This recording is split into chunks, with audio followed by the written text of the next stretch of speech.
Bem-vindos a mais um podcast Cancro Sem Tumores, iniciativa do IPO do Porto com o apoio da Novartis. Pode não ser evidente, mas o cancro não escolhe idades. Por esta altura já sabemos que é uma doença associada a predisposição genética, estilo de vida. Claro que a idade é um fator de risco. A incidência sobe com a evolução da faixa etária, mas como disse, é uma doença alheia à marcha do tempo. Vamos, na próxima meia hora, tentar perceber quando é que isso acontece, em que situações, quais são as patologias mais comuns e os desafios que o cancro levanta num doente jovem. Vamos perceber com os nossos convidados o impacto desta doença na faixa etária, que normalmente é definida pela comunidade médica entre os 15 e os 39 anos. São nossos convidados para esta conversa a Daniela Filipa, doente com 35 anos, traz a acompanhar a Rosa Sobral, uma amiga sempre presente na vida da Daniela, e como especialista médica, enquanto nosso guia sobre cancro jovem, a doutora Ana Ferreira, oncologista do IPO do Porto e coordenadora da área médica da Clínica de Tecidos, Moles e Osso. Vamos começar por ouvir a história da Daniela. Tem 35 anos, quando lhe apareceu o carcinoma da mama, a Daniela tinha 24. Como é que lhe foi dada a notícia? E claro, sendo tão jovem, certamente era algo que não estava à espera de ouvir. Certo. Antes de mais, obrigada pelo convite. Sim, eu tinha 24 anos quando me foi diagnosticado o cancro da mama. Não estava à espera, obviamente.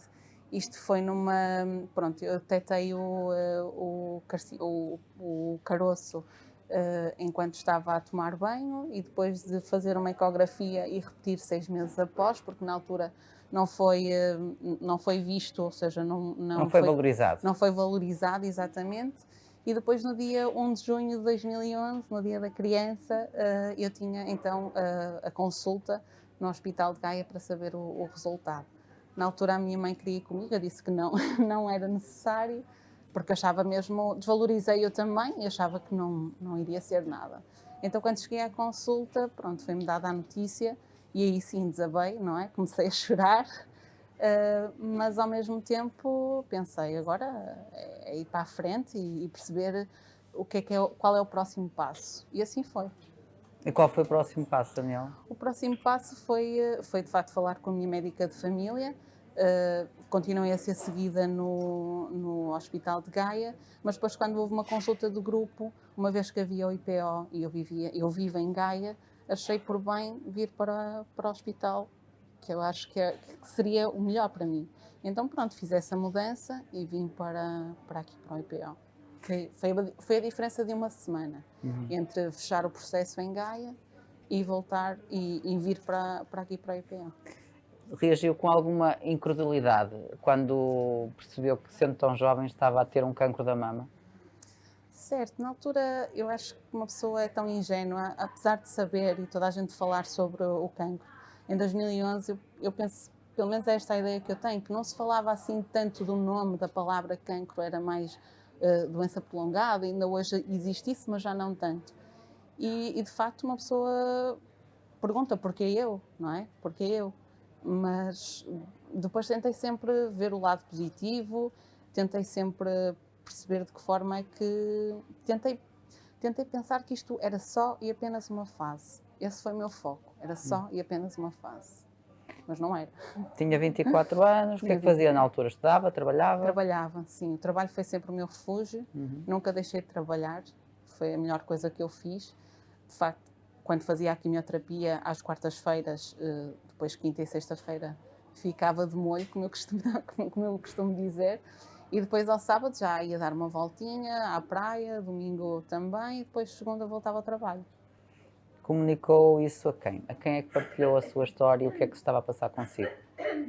Comuniquei à minha família mais chegada, ou seja, aos meus pais e ao meu irmão, ao meu núcleo mais fechado de amigos. Na altura tentei não dizer a muita gente, tentei não preocupar as pessoas e pensar só focar um bocadinho mais em mim, tentar também não preocupar quem estava à minha volta, e atualmente arrependo um bocadinho, que eu acho que se calhar havia ali pessoas que estiveram próximas e que teriam sido uma boa ajuda, ou alguém que tivesse acompanhado o meu processo também de perto, mas eu na altura preferi refugiar-me. Uhum. E no trabalho também, obviamente, sim. E foram incríveis comigo. E os seus amigos, como é que reagiram a isso, à sua situação? Os meus amigos reagiram bem, acho eu. Ou seja, bem no sentido em que me deram força, acompanharam-me e agarramos todas as mãos e fomos em frente. Quando se é jovem, aparece uma doença como o cancro. Sendo jovem, muitos jovens dizem que sentem alguma revolta, porque o cancro normalmente impede o andamento normal da juventude, ou planos que se Certo. estavam a fazer, ou até mesmo a nível de vida social, coisas que gostávamos de fazer, saídas, Certo. planos. Sentiu isso? Senti, sim. Não uma revolta, mas é a questão do porquê eu. Acho que essa é aquela pergunta que todas as pessoas fazem, não é? Mas depois tentei-me não focar nisso. Ou seja, eu tento sempre, no dia em que eu soube, obviamente fiquei triste, obviamente que chorei imenso, mas nunca deixei de dormir uma noite descansada. Ou seja, tentei sempre ver e pensar de um lado positivo. Okay? Havia um tratamento, apesar de ser um cancro da mama, era um cancro que me disseram na altura que não era dos mais agressivos, o que também me deixava descansada. O facto de ser operada na altura, eu fiz mastectomia e, por um lado, é mau porque tiramos o peito, mas por outro lado eu pensava, ok, o mal já não está comigo. Ou seja, tentei sempre ver o lado positivo. Relativamente à vida social, obviamente que muda, não é? Obviamente. Mas era a tal questão, cada etapa era uma etapa e no final da quimioterapia, a minha última quimioterapia foi no dia 18 de dezembro Perto de de Natal. 2011, perto de Natal. Deu para comer rabanadas. Deu para comer tudo, ou seja, a minha preocupação era sempre, no dia da quimioterapia, estar bem, as análises estarem bem e eu fazer mais um ciclo. E chegou o Natal, comi tudo aquilo que me apeteceu e depois na passagem de ano, na loucura, meti um vestido, um salto alto, peguei no meu grupo de amigos e lá fomos nós passar a passagem de ano. E pronto, se calhar hoje já não fazia isso, mas na altura fiz, passado uma hora já tive que trocar o salto alto pela sapatilha, mas lá fui. Rosa, a sua amiga é vaidosa? Muito. Mais que eu. Acho que é a mais vaidosa de todas, na verdade. É? E como é que ela se adaptou? É uma doença que Sim. mexe muito com a nossa autoestima, com a nossa parte visual. Como é que ela se adaptou a tudo isto? Foi um processo em que nós, amigas, eu falo amigas porque nós temos um grupo de amigas bastante fechado e que apoiamos muito, nunca tratámos a Dani como uma coitadinha, nós tratámos-la como uma guerreira, na verdade. Sempre a incentivámos em arranjar-se, lembro perfeitamente de termos um aniversário em que ela já não tinha cabelo, mas ninguém percebeu que ela estava sem cabelo, porque nós conseguimos arranjar uma peruca que foi fantástica. Ela não queria mostrar a ninguém que tinha efetivamente a doença e sempre se arranjou de forma a mostrar que estava bem. Foi sempre um exemplo para nós e nós sempre tivemos. Eu lembro-me de receber uma mensagem, ela não me comunicou verbalmente, comunicou-me por mensagem a dizer que estava doente e eu lembro-me de lhe responder: ela, não te preocupes, que eu vou estar contigo. Ela disse que estava doente, mas sim, disse o que era? Disse logo o que E era. disse-lhe por mensagem? Disse-me por Tinha mensagem. Daniel, Eu lembro perfeitamente, já não tenho essa Eu já não me lembro. Eu lembro-me perfeitamente, tenho isso, e eu só sei que respondi assim: não te preocupes, porque eu vou estar contigo em todos os momentos. E efetivamente estive em todas as sessões de quimio e todas as sessões de rádio. Nunca estive sozinha, nunca vim ao sim. IPO sozinha, nunca. Foi um desafio muito grande e um ensinamento para nós, enquanto mulheres, ainda maior, claro. Porque a Rosa também é muito jovem, vocês estão na mesma idade. Eu tenho 36 anos. Portanto, foi uma jornada que, no fundo, duas amigas da mesma geração fizeram juntas. Sim, exatamente, foi mesmo. Eu, na realidade, a Dani é como uma irmã e eu estive sempre ao lado dela como sendo da minha família e tenho... Acompanhou-me sempre às consultas, aos tratamentos, sempre. Era ela que me dava-me a mão e quando eu começava a chorar, porque eu sou muito chorona. Sim, também. E dava-me a mão e dizia, vamos seguir em frente, é o próximo passo. E assim foi. Rosa, qual foi o momento mais difícil aqui que a sua amiga passou? O momento mais marcante para mim foi mesmo a parte de rapar o cabelo. Aquela Sim. transformação visual para nós é uma imagem que eu tenho ainda muito premente. Também tentei apagar, sinceramente, aquilo que menos bom, mas isso é uma imagem bastante marcante. Onde é que Não foi? tenho uma única fotografia com o meu cabelo rapado. Não? Não. Não se encontra? Não. Não. Tiraram. Onde é que rapou o cabelo? Foi em casa ou foi no cabeleireiro? Foi no Não, foi cabeleireiro. no cabeleireiro. Na altura eu pedi o apoio também ao IPO, através de voluntariado, e eles informaram-me que na Inês Pereira, nos cabeleireiros, que eles faziam esse tipo de trabalho. Eu estive sempre à procura de uma cabeleira e na altura, depois à última da hora, encontrei uma de cabelo natural, que me senti bem com ela, porque de facto, pronto, obviamente quando começa a cair a sobrancelha, as pestanas, já não há como disfarçar, mas foi uma cabeleira que eu me senti muito bem e foi lá que fizeram o processo e foi numa sala à parte. E, aqui Ou seja, só estamos mesmo nós. e a Rosa foi consigo. Sim. Sim. E foi, para si, enquanto amiga, foi um dos Foi, momentos que mais lhe confesso que custou. foi. Claro que gostava, o pós-químio era violento, mas mesmo porque eu fazia o transporte também e ficava Sim. bastante mal disposta, mas Também. aquela... Mas na primeira químio eu cheguei a É bom que casa... se diga que a Rosa não fez químio, não é? Não. Eu chegava a casa, na primeira quimio eu cheguei a casa e eu disse, mãe, estou cheia de fome, disse uma tosta mista. E a minha mãe trouxe uma tosta mista, comi aquilo, soube-me perfeitamente. Passado meia hora, mãe, já estou a ficar meio enjoada, preciso vomitar e pronto. E aí começou tudo normal, não é? O normal. Mas só mesmo a parte da questão de ficar sem cabelo foi aquilo que me marcou. De resto era como se, acho que começámos a habituar-nos um bocadinho, não é fácil habituar, mas começámos a habituar um bocadinho à dinâmica do que é químio ou pós-químio. Essa nova realidade. Exato. Do meu dia-a-dia. Doutora Ana Ferreira, quais são os cancros mais comuns nestas idades mais jovens, que, como eu disse cá atrás, é na faixa etária entre os 15 e os 39 anos? Sim, entre os 15 e os 39 anos, os carcinomas mais comuns até não é o cancro da mama, até são as doenças hematológicas, as leucemias, os linfomas, os sarcomas de partes moles e osso, o melanoma também existe nesta faixa etária. Quando subdividimos um bocadinho os jovens e falamos em adultos jovens e vamos para a faixa entre os 20 e os 30, 39 anos, de facto o cancro da mama já é hoje em dia o mais frequente. A parte dos tumores ginecológicos é sem dúvida o carcinoma mais frequente. Quando falamos neste grupo todo de jovens, de facto as doenças hematológicas são as mais frequentes.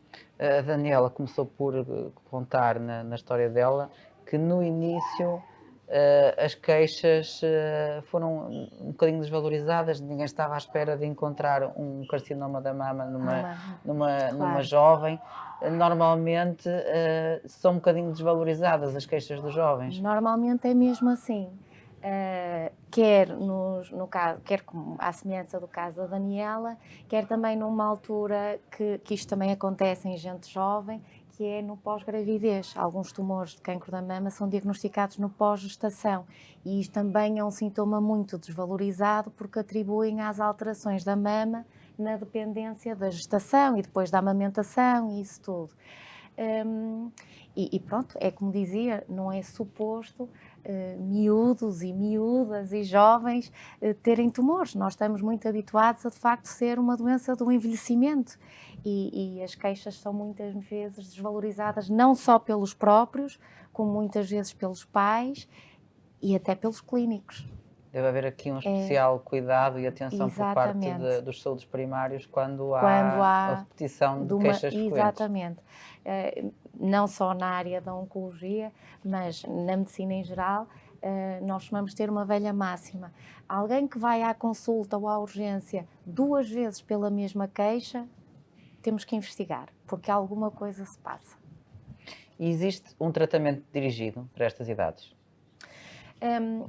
Não existe um tratamento dirigido. Quando estamos a falar de carcinoma da mama, o tratamento para os jovens é muito parecido com o tratamento para os menos jovens. Existem algumas ferramentas que nós utilizamos, nomeadamente estudos genéticos ou estudos genómicos, que usamos mais frequentemente em idades jovens, porque é aqui que o impacto da doença genética tem mais importância, não é? É mais frequente haver uma causa genética associada a um carcinoma da mama em idade jovem do que um carcinoma da mama aos 80 anos. Já nem fazemos estudo genético por norma nessa idade, não é? Portanto, em termos de estudo, existe de facto algumas especificidades nesta faixa etária. Em termos de tratamento, existem poucas diferenças. Posso dar o exemplo da hormonoterapia, que é muito utilizada no carcinoma da mama. Quando é usada em mulheres muito jovens, nós temos que induzir uma menopausa, e isso sim é uma especificidade neste grupo de doentes, que é o caso da Daniela.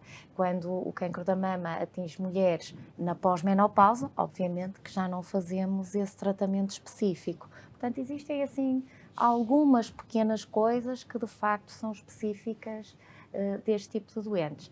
Existe depois também alguns outros cuidados que temos que ter quando abordamos os doentes jovens, que é nomeadamente a preservação da fertilidade.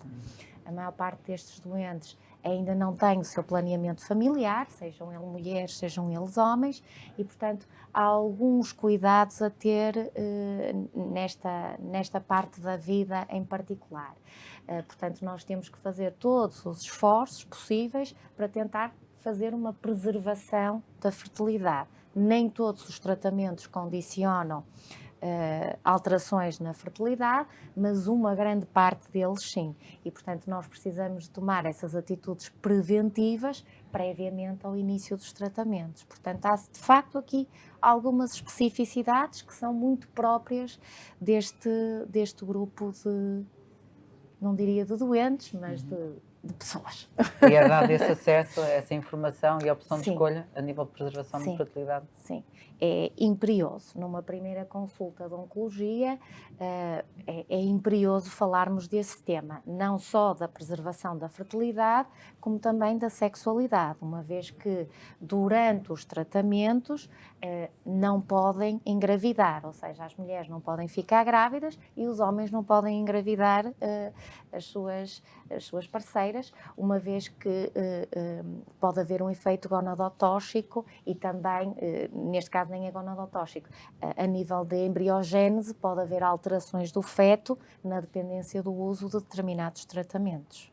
Existem menos ensaios clínicos nestas faixas etárias? Não. Existem os mesmos ensaios clínicos e talvez até mais. Ou seja, há alguns ensaios clínicos que, pelos seus critérios de inclusão, excluem alguns doentes com comorbilidades, e este grupo de jovens é o grupo de doentes mais saudável, não é? E, portanto, provavelmente são os doentes que menos contraindicações terão para entrar na maioria dos nossos ensaios clínicos. Quando falamos em idade pediátrica, já é um bocadinho diferente, não é? Abaixo dos 18 anos, não é a minha área, eu não trato doentes abaixo dos 18 anos, mas de facto, provavelmente a oferta de ensaios clínicos não é tão grande. Pronto. Mas acima dos 18 anos, têm acesso a todos os ensaios clínicos, claro. Eu não sei se será o caso da Daniela, pode acontecer um doente vir com uma linha de tratamento de um hospital e chegar aqui e vocês, perante aquele caso, terem uma outra visão sobre aquele doente. Pode acontecer. No meu caso foi isso mesmo. Foi isso que aconteceu? Foi no Hospital de Gaia, o tratamento que eles tinham para mim era primeiro iniciar com a quimioterapia e só depois é que fazia a operação, e quando cheguei cá, primeiro foi a operação e só depois é que eu fiz a quimioterapia. E como é que encarou isso? Explicaram-lhe porquê essa mudança de abordagem? Não me explicaram porquê, porque eu também não perguntei, mas acredito e acho eu que tem a ver com os protocolos internos dos hospitais, consoante cada caso, não é? Claro. Penso eu que sim. E na altura, pronto. Para mim, começar pela operação, para mim foi bom, porque assim, psicologicamente queria tirar, arrancar o mal pela raiz, como se costuma dizer, é isso? Sim. Mas já agora, doutora, explique porque é que pode haver esta mudança de variável. De facto, a indicação por um tratamento neoadjuvante, por norma, tem 2 intuitos, que é diminuir o tumor de forma a tornar a cirurgia esteticamente mais execuível e diminuir a probabilidade da doença se disseminar à distância. Para além de que há casos que são tumores localmente avançados e até potencialmente irressecáveis e, portanto, aí poderemos então fazer um tratamento neoadjuvante, mais uma vez para tentar reduzir o tumor e tornar o tumor mais operável. O que é que acontece? O tumor da Daniela em particular e noutro tipo de pessoas com o mesmo tipo de tumores, há tumores que, apesar de grandes, são tumores que, pelas suas características imunohistoquímicas que nós conhecemos depois de fazermos a biópsia, são tumores pouco quimiosensíveis, ou seja, nós sabemos que a quimioterapia não vai ter um impacto muito grande em termos de redução do tumor. Enquanto que, pelo contrário, há outros tumores que nós sabemos que são altamente quimiosensíveis e então a esses investimos num tratamento de quimioterapia a priori. O tumor da Daniela é um tumor muito hormonossensível e, portanto, esse tipo de tumores, por norma, são menos quimiosensíveis.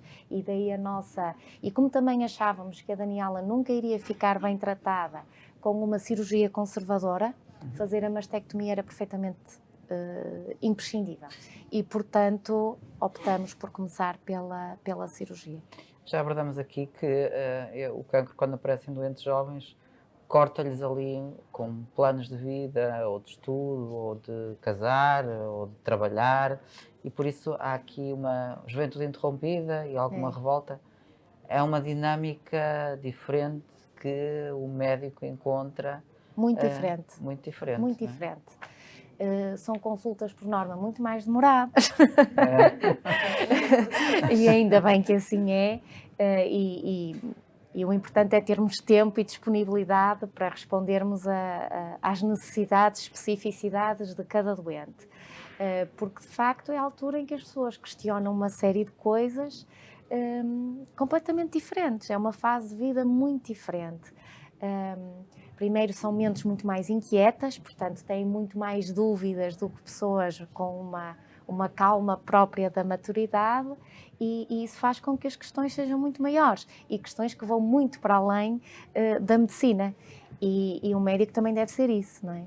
E, portanto, isto é todo um plano completamente diferente. As necessidades são, de facto, muito diferentes. A vida profissional é muito mais explorada, muitas vezes em termos até de estudos, não é? São pessoas que têm que interromper os seus estudos e, portanto, precisam de um apoio muito maior no voltar à vida depois de concluída esta etapa.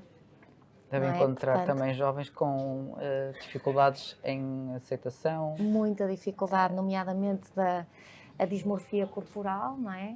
É uma coisa que é muito mais difícil de aceitar quando aos 20 anos ainda se vai para a praia com amigos, é completamente diferente do que aos 70 ou 80, não é? Em que o ir para a praia já não é a mesma coisa, já não se vai com amigos, é muito diferente. As saídas à noite. Eu recordo-me que, pronto, quando fiz a mastectomia, que estava super ansiosa para poder fazer a reconstrução.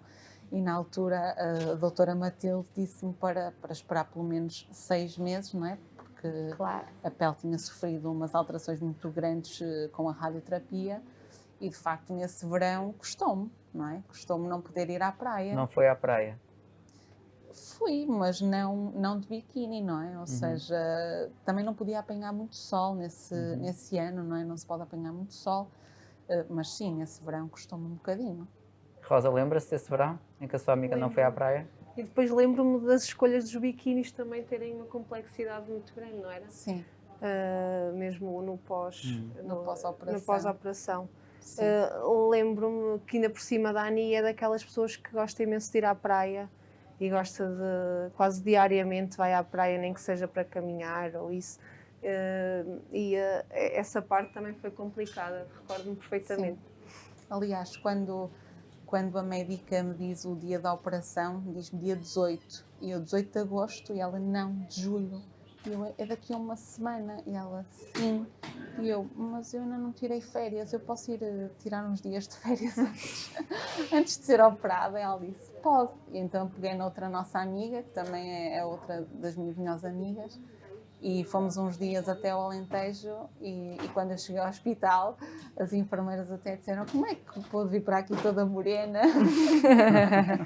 Ou seja, fiz esse miminho a mim. E pensei, já que vou passar aqui por uma fase mais complicada, antes disso vamos apanhar um bocadinho de sol e aproveitar. Agora já olha para o cancro como sendo uma doença que pode tocar a todos, a todas as idades. Sim, sim, sem dúvida. Sem dúvida, sim. E ao mesmo tempo, caso alguém nos esteja a ouvir, é possível ser um doente oncológico jovem e ao mesmo tempo gozar a sua juventude dentro Sim, sem dúvida do que é possível. sim. Obviamente que existem aquelas limitações às quais nós não podemos fazer nada, como os efeitos secundários, cada pessoa reage de forma diferente, mas eu acho que o pensamento, não tenho a certeza disso, que o pensamento positivo e confiança nos profissionais que estão connosco são muito importantes para termos esperança e, acima de tudo, termos fé. Doutora, é essa a mensagem que passa? Consegue passar essa mensagem na consulta a um doente jovem? Dizer-lhe que vai conseguir ter uma vida Eu longa tento muito. E tem direito a ser jovem, a ir à discoteca, a estar com amigos, a cumprir os seus sonhos? Eu tento muito e acredito nisso. Acho até que as pessoas devem perspectivar o cancro como uma doença que é, mas não como uma sentença. E de facto a vida é feita de imprevistos e a imprevisibilidade atinge todos. A Daniela nunca imaginou ter um diagnóstico de carcinoma da mama, assim como nunca ninguém imagina que está a passar uma passadeira e que vem um autocarro e que nos põe tetraplégicos, não é? É a imprevisibilidade da vida, é mesmo assim. E, portanto, nós devemos fazer tudo o que está ao nosso alcance, olhar para os dois lados da passadeira antes de passar, obviamente, e estar atento aos sinais e sintomas que o nosso corpo nos diz para podermos estar alerta a este tipo de coisas, mas devemos viver a vida como ela é e tirar o máximo partido de tudo aquilo que a vida nos proporciona. E acho que os nossos doentes sabem que o IPO, nós todos que trabalhamos aqui, estamos 100% comprometidos para que os nossos doentes, porque é esta a palavra, vivam a sua vida na sua plenitude. Muito obrigada, quero agradecer à Daniela, à Rosa e à doutora Ana Ferreira por terem participado nesta conversa sobre o cancro em idade jovem. Eu, Lúcia Gonçalves, tenho o encontro marcado consigo para o próximo episódio do podcast Cancro Sem Tumor.